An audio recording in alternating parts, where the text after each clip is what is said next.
Esto comenzó en Estados Unidos en la década de 1980, cuando tenía un ingreso per cápita 40 veces mayor que el de China, y comenzó a pedir prestado a los chinos que querían ahorrar en dólares, porque el dólar era la moneda de reserva del mundo.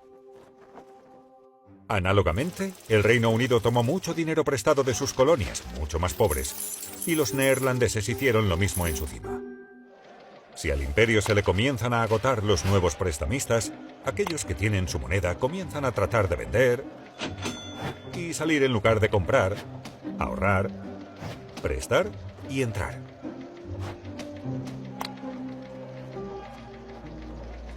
Y la fuerza del imperio comienza a declinar. El declive.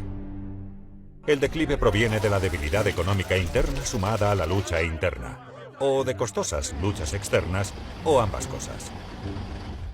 Habitualmente el declive es gradual y luego muy abrupto. Cuando las deudas llegan a ser muy grandes y hay una recesión económica y el imperio ya no puede pedir prestado el dinero necesario para pagar sus deudas, estalla la burbuja financiera. Esto crea grandes dificultades internas y obliga al país a elegir entre incumplir con sus deudas o imprimir un montón de dinero nuevo. Siempre opta por imprimir un montón de dinero nuevo. Al principio gradualmente y finalmente en forma masiva.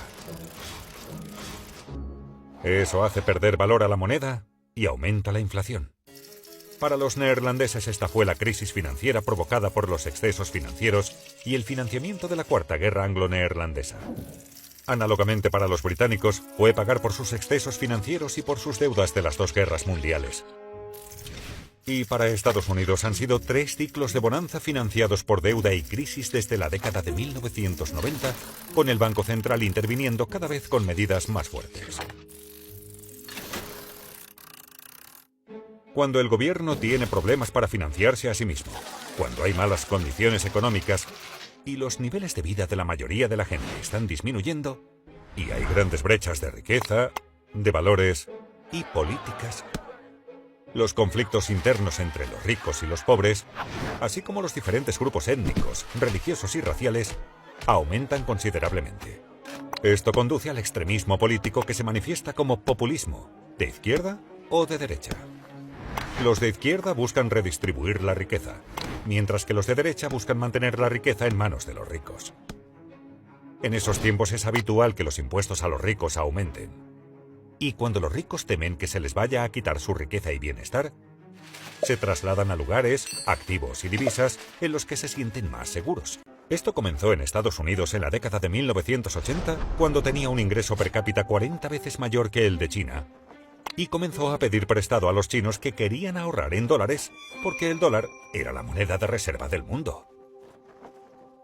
Análogamente, el Reino Unido tomó mucho dinero prestado de sus colonias, mucho más pobres, y los neerlandeses hicieron lo mismo en su cima.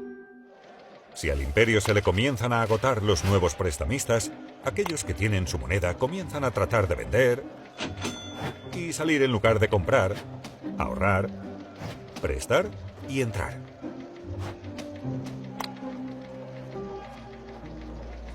Y la fuerza del imperio comienza a declinar. El declive. El declive proviene de la debilidad económica interna sumada a la lucha interna, o de costosas luchas externas, o ambas cosas.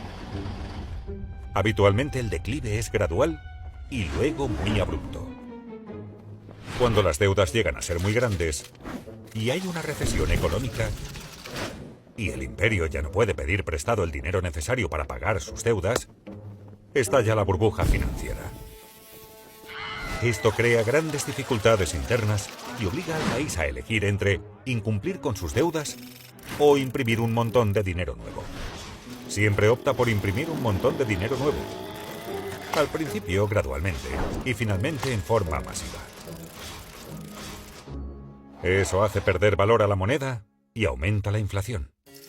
Para los neerlandeses esta fue la crisis financiera provocada por los excesos financieros y el financiamiento de la Cuarta Guerra Anglo-Neerlandesa.